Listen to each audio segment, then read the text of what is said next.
Egypt, land of the pyramids and pharaohs. One of the most studied and scrutinized civilizations of the ancient world, and yet it remains veiled in mystery. In this video, we are going to see that the Qur'an reveals secrets about Egypt that until recently were lost to mankind.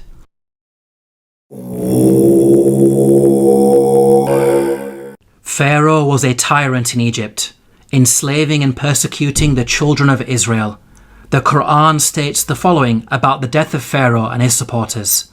فما بكت عليهم السماء والأرض وما كانوا منظرين. Note the words, heaven and earth wept not for them. A recently unearthed pyramid text has granted us new insights into the meaning of this verse. The pyramid text reads, "The sky weeps for you, the earth weeps for you, when you ascend to heaven as a star." Here, the pyramid text praises Pharaoh, claiming that upon his death he will ascend through the sky and claim supremacy of the heavens by becoming a star. We can see that the Qur'an quotes the pyramid text directly in its rebuttal of Egyptian adulations of Pharaoh. What's amazing is that knowledge of the ancient Egyptian language of hieroglyphics was lost to mankind at the time the Qur'an was revealed. It wasn't until the discovery of an artifact known as the Rosetta Stone in the 18th century, over 1,000 years after the revelation of the Qur'an, that mankind has been able to fully decode the hieroglyphics.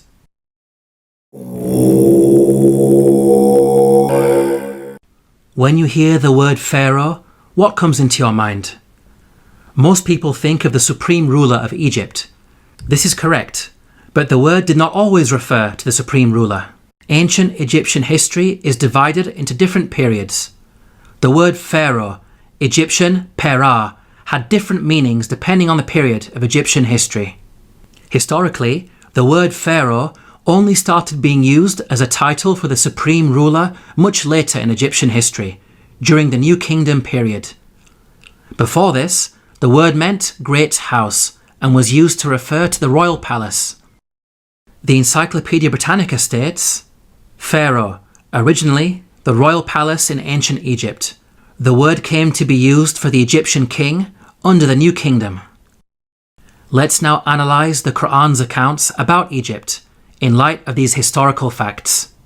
Like the Bible, the Qur'an discusses the prophets Joseph and Moses, who both spent time in Egypt. Joseph is dated by scholars to either the Middle Kingdom or Second Intermediate period, well before Pharaoh meant ruler. In the story of Joseph, the Qur'an repeatedly uses the word king to refer to the ruler of Egypt. He is never once called Pharaoh. Moses is dated by scholars to the New Kingdom period. In the story of Moses, the Qur'an repeatedly calls the ruler Pharaoh. He is never called king. We can see that the Qur'an is accurate in its use of language when it comes to describing the leader of Egypt at different periods in its history. How could the author of the Qur'an have known this? The only source of information about ancient Egypt that would have been readily available are the Bible-based stories. To claim that the Qur'an copied from the Bible is problematic because the Bible uses the word Pharaoh to refer to the Egyptian ruler in the story of Joseph, which is historically inaccurate. The Qur'an cannot have copied from the Bible because the Qur'an corrects the Bible.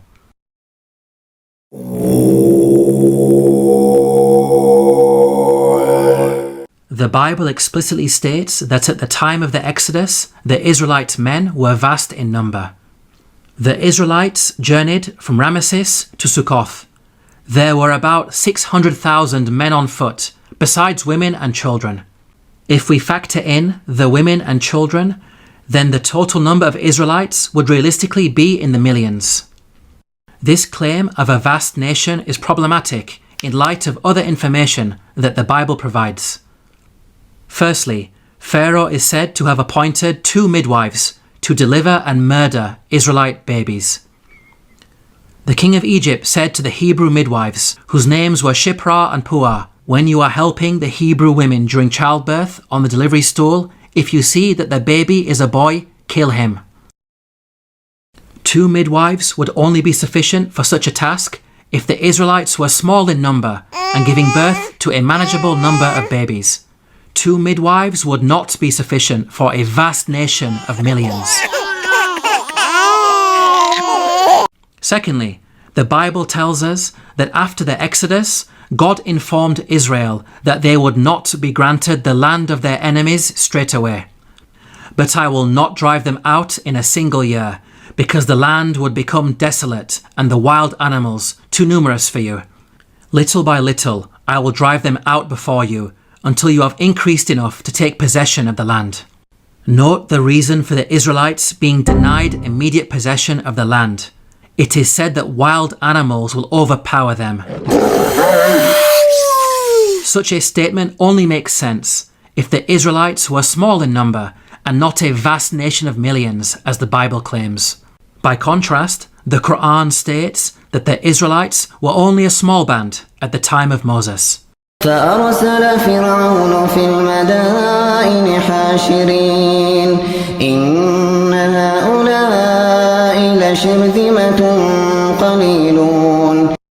We can see that the Qur'an fixes the contradictions that are present in the biblical narrative.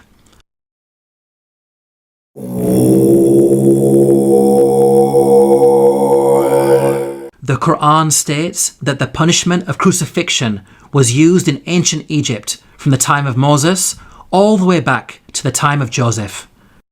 Now, the word crucifixion typically brings to mind the Roman cross. However, in antiquity, there were different forms of crucifixion.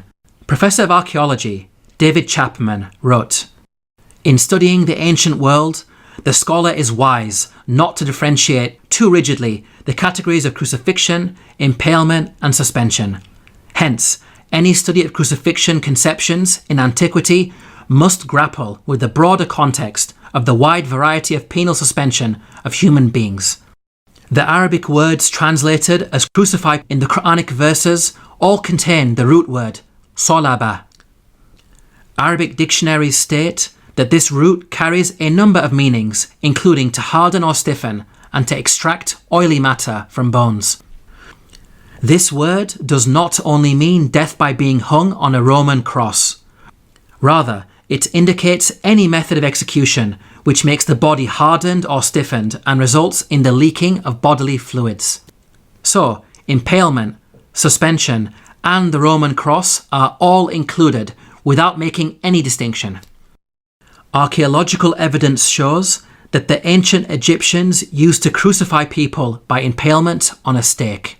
The following entry is taken from an Egyptian German dictionary of hieroglyphics. Note the hieroglyph which depicts an impaled man. This is a punishment that was used throughout the different periods of ancient Egypt. The Abbot Papyrus is dated to the New Kingdom period. It mentions an oath that includes impalement. He took an oath on pain of being beaten and of being impaled. The earliest evidence for crucifixion by impalement is Papyrus Bulak 18, which is dated to the early Second Intermediate period. It states, "A bloodbath had occurred with wood. The comrade was put on the stake." We can see that crucifixion by impalement on a stake was carried out during the New Kingdom period, and at least as far back as the Second Intermediate period. These time periods cover both Moses and Joseph, which shows that the Qur'an is historically accurate. As well as mentioning crucifixion, the Qur'an also narrates the following threat of mutilation made by the Pharaoh of Moses. لأقطعن أيديكم وأرجلكم من خلاف ولأصلبنكم أجمعين. Historically, we know that capital punishment in ancient Egypt became more severe with the advent of the New Kingdom period, which is the time of Moses. In fact, the specific punishment of mutilation is primarily associated with the New Kingdom period. For example, the Turin Judicial Papyrus records, "Persons to whom was done punishment by severing their nose and ears on account of them ignoring the good instruction said to them." These details about crucifixion and mutilation are missing in the Bible. There is a Jewish commentary, the Midrash Shemot Rabbah, which mentions Pharaoh threatening Moses with burning and crucifixion. But this is a much later work that was composed centuries after the Qur'an was revealed.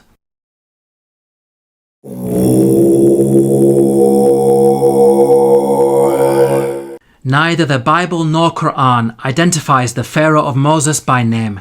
We can use the details provided in the scriptures to try to identify the Pharaoh. Both scriptures speak of the Israelites being taken into slavery before the birth of Moses. The use of Semites for slave labour occurred only during the New Kingdom period. So, we can place Moses somewhere in the New Kingdom period. This gives us a list of 33 possible pharaohs. Both scriptures also speak of an exodus of the Israelites out of Egypt. The Merneptah stele is an important artifact that contains the first explicit reference to Israel in the archaeological record. It is dated to around 1208 BCE. It discusses the land of Canaan and mentions the Israelites in relation to Canaan, indicating that the Exodus had already taken place by this date. The artifact is contemporaneous to the Pharaoh Merneptah. This means that the Exodus had to take place before Merneptah, since Merneptah was alive and in power after the Exodus and not drowned in the sea. This establishes an upper boundary in the timeline of the pharaohs. From the point of view of both the Bible and Quran, we are now left with 18 pharaohs as candidates who may have ruled during the time of Moses. Let's now delve deeper into the biblical narrative. The Bible claims that there were 2 different pharaohs who were in power. The first died while Moses was in hiding in Midian. When Pharaoh heard of this, he tried to kill Moses, but Moses fled from Pharaoh and went to live in Midian. During that long period, the king of Egypt died. The new Pharaoh continued his predecessor's persecution of the Israelites, and it was this second Pharaoh who was later drowned when Moses crossed the sea. The Bible gives us a timeline for these events. The burning bush encounter with God took place when Moses was 80 years old. So from his birth to the Exodus, there was a span of at least 80 years, during which 2 pharaohs ruled Egypt. Now, there is a big problem if we compare this biblical narrative to the timeline of the pharaohs. We've seen that the Bible claims exactly 2 pharaohs ruled during the 80-year period from the birth of Moses to the Exodus.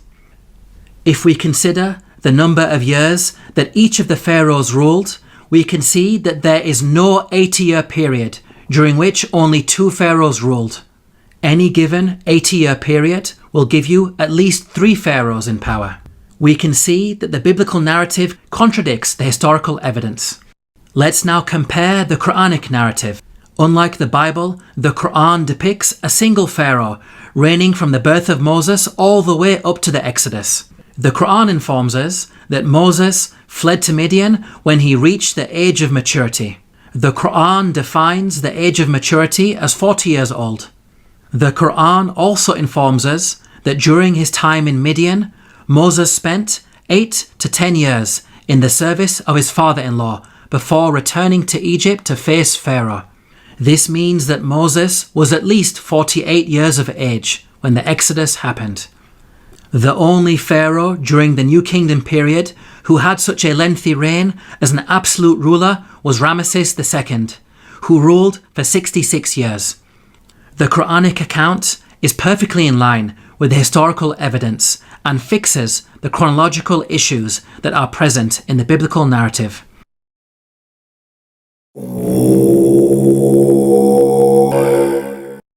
Let's now compare the life and religion of Ramesses II to the claims that the Quran makes about the Pharaoh of Moses. وَإِنَّ فِرْعَوْنَ لَعَالٍ فِي الْأَرْضِ وَإِنَّهُ لَمِنَ الْمُسْرِفِينَ. This claim that the Pharaoh of Moses was extravagant has been proven by archaeological discoveries, which show that Ramesses II was the grandest of the pharaohs. The archaeologist Peter Clayton wrote, "His genuine building achievements are on a Herculean scale." The archaeologist Eric Uphill wrote, "The palace of Ramesses was probably the vastest and most costly royal residence ever erected by the hand of man." The Egyptologist Kenneth Kitchen wrote, Certainly, in his building works for the gods, Ramesses II surpassed not only the 18th dynasty, but every other period in Egyptian history. With regards to the religion of the Pharaoh of Moses, the Qur'an makes the following claim. فحشر فنادى فقال أنا ربكم الأعلى. The Qur'an states that the Pharaoh of Moses was arrogant, exalting himself to the position of God. Modern archaeological discoveries have proven this to be true. Ramesses II built the great temple at Abu Simbel to honour himself. Its entrance is flanked by 4 colossal statues of Ramesses II, which dwarf the statue of Ra-Horakhti, god of the horizon, located above it. This temple also contains an image of Ramesses II, making a sacrifice to his divine self.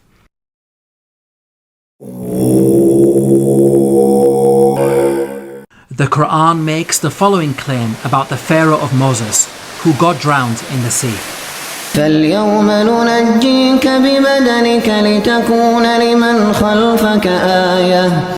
We can see that the Qur'an explicitly states that the Pharaoh's body will be preserved as a sign for future generations.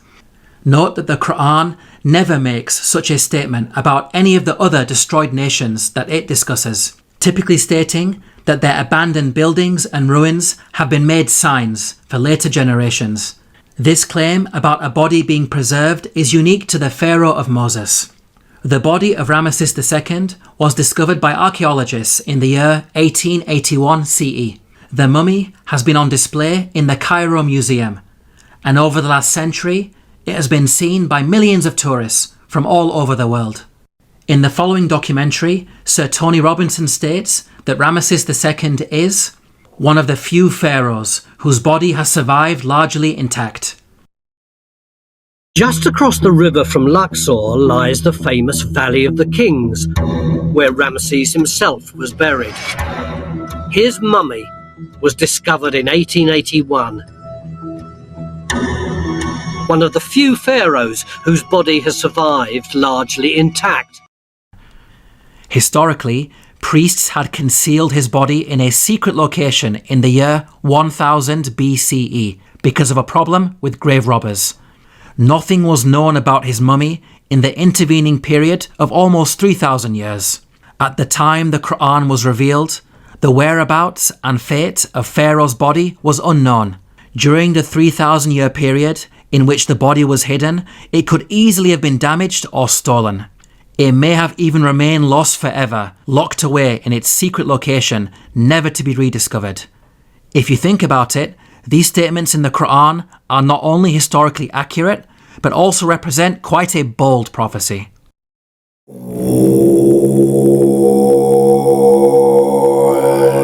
The Bible informs us about a series of plagues that God brought upon Egypt.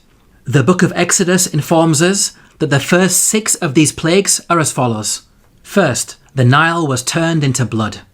Second, masses of frogs. Third, swarms of mosquitoes. Fourth, swarms of flies. Fifth, the death of livestock. Sixth, boils on people and animals. Now at first glance, this series of plagues in the biblical narrative may seem random and unrelated. However, the Qur'an sheds light on these events. The Qur'an states the following about the divine punishments against Egypt. فأرسلنا عليهم الطوفان والجراد والقمل والضفادع والدم آيات مفصلات فاستكبروا. Notice the first punishment mentioned by the Qur'an, a flood. This is an important detail that is not found in the Bible. This punishment of a flood actually explains the 6 seemingly random and unrelated plagues in the biblical narrative. A flood would result in high concentrations of red earth entering the Nile River and causing a blood-like colour, killing fish and making the water undrinkable, as described in the biblical narrative. This phenomenon is attested to historically, as recorded by a Middle Kingdom Egyptian sage. See, the river is blood. One shrinks from other people and thirsts for water. The rest of the biblical plagues are also easily explained as a consequence of the flood. Frogs, mentioned in plague number 2, are known to fill the land after Nile floods. The death of the frogs recorded in the biblical narrative can be caused by contamination of anthrax that was carried over from the rotting fish. Mosquitoes, mentioned in plague number 3, proliferate after Nile floods, as the pools of water left over from the flooding would have allowed them to overbreed. Swarms of flies, mentioned in plague number 4, would be brought about by the massive death of frogs on the land. The death of pasturing livestock, mentioned in plague number 5, can be explained by anthrax, as brought on the land by the frogs. The boils on humans and cattle, mentioned in plague number 6, may have been caused by bites. The stable fly in particular is infamous for its vicious biting of mammals. We can see that the Qur'an's mention of a flood easily explains the biblical plagues, which are not random as initially appears to be the case, but in fact a series of interrelated events.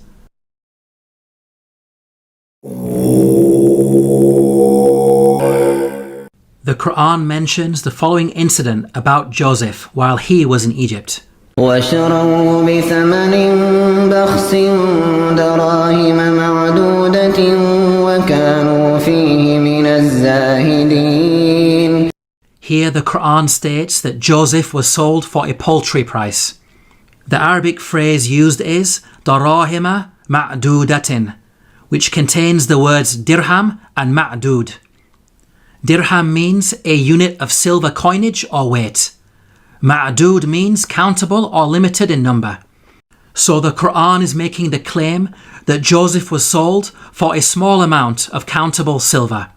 There is plenty of historical evidence that standardized units of silver were used in transactions in ancient Egypt.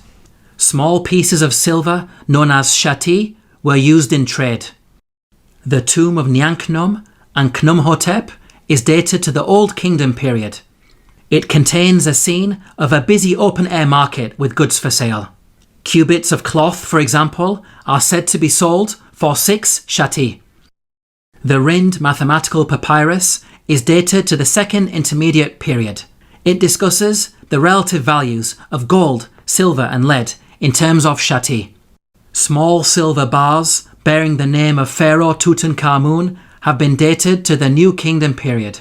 They are inscribed with a hieroglyphic which states, Tutankhamun, ruler of Heliopolis in Upper Egypt. Until recently, historians believed that the minting of precious metals was a later Greek invention. These recent Egyptian archaeological discoveries have forced historians to completely revise their understanding of coinage in the ancient world. How is it possible that such knowledge was revealed in the Qur'an nearly 1,500 years ago? The Bible mentions that Joseph was sold for 20 of silver. However, this sale is said to have taken place with some Arabs outside Egypt. By contrast, the Qur'an states that the sale took place inside Egypt. So, the Bible could not have been used as a source by the Qur'an. It is in fact the Bible that contains historical errors when it comes to coinage. For example, the Bible makes the claim that a gold coin known as the darik was used at the time of King David. They gave toward the work on the temple of God 5,000 talents and 10,000 darics of gold. As historians point out, the darik is named after the Persian leader Darius the Great, who lived hundreds of years after King David. The Jewish Encyclopedia acknowledges this error. A notable instance of anachronism occurs in 1 Chronicles 29:7. Gold darics, coins which were not struck before the time of King Darius I, i.e. more than 400 years after David.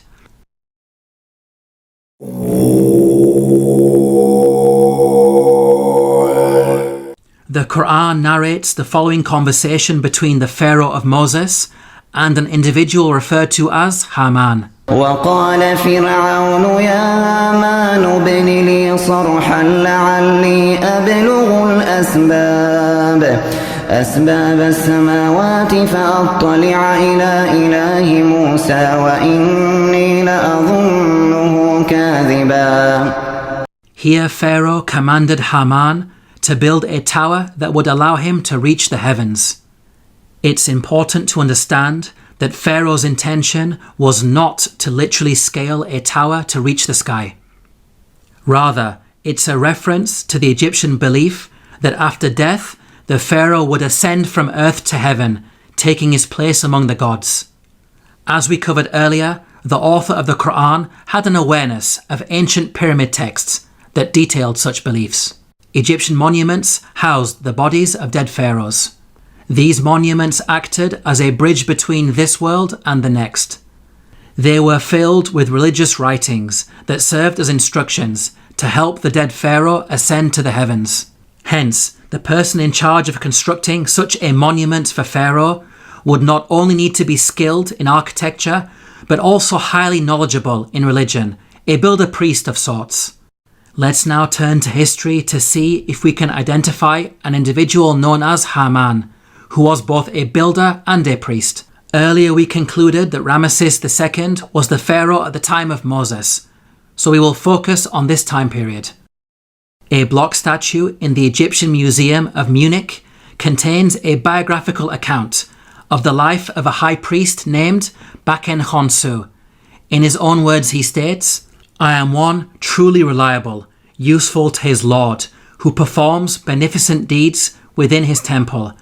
I being principal chief of works in the estate of Amun, I erected obelisks of granite stone whose tops reach to the sky." Here, Baken Khonsu tells us that he served the pharaoh in two ways, first by performing rituals in the temple, and second as chief architect. In fact, Baken Khonsu was an architect extraordinaire, being one of the greatest in all of ancient Egypt. He is responsible for constructing the Temple of Amun at Karnak, a monument that remains one of the largest religious structures ever created by man. With regards to the priesthood, Baken Khonsu informs us that he had a very long and illustrious career. "I was a third prophet of Amun for 15 years.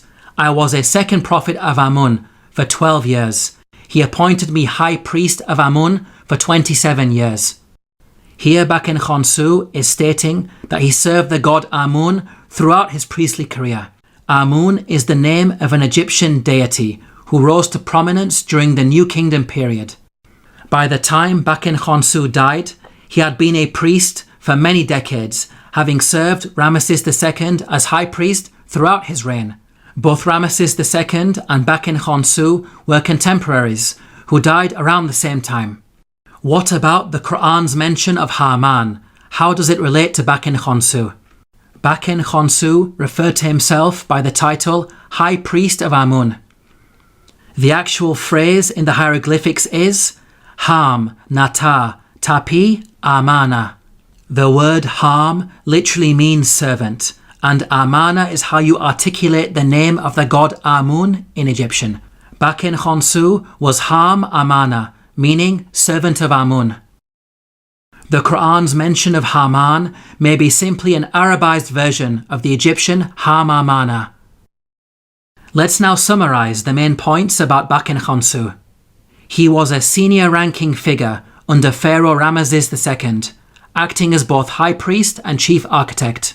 He served in the temple of the god Amun and thus had the title Ham Amana. It is clear that all of the historical evidence fits perfectly with the Quranic narrative. Now it's important to point out that the Bible also mentions a Haman, but the resemblance is only in name. The biblical Haman served under a Persian king and bears no relation to the Quranic Haman of Egypt. Yet again, these are details that are completely missing in the biblical narrative. In this video, we have seen that the Qur'an has a remarkable insight into many facets of ancient Egypt, revealing long-lost knowledge while also correcting the Bible. Claims that the author of the Qur'an copied from the Bible are clearly rubbished in light of such facts. The Qur'an boldly declares its origins. تنزيل الكتاب لا ريب فيه من رب العالمين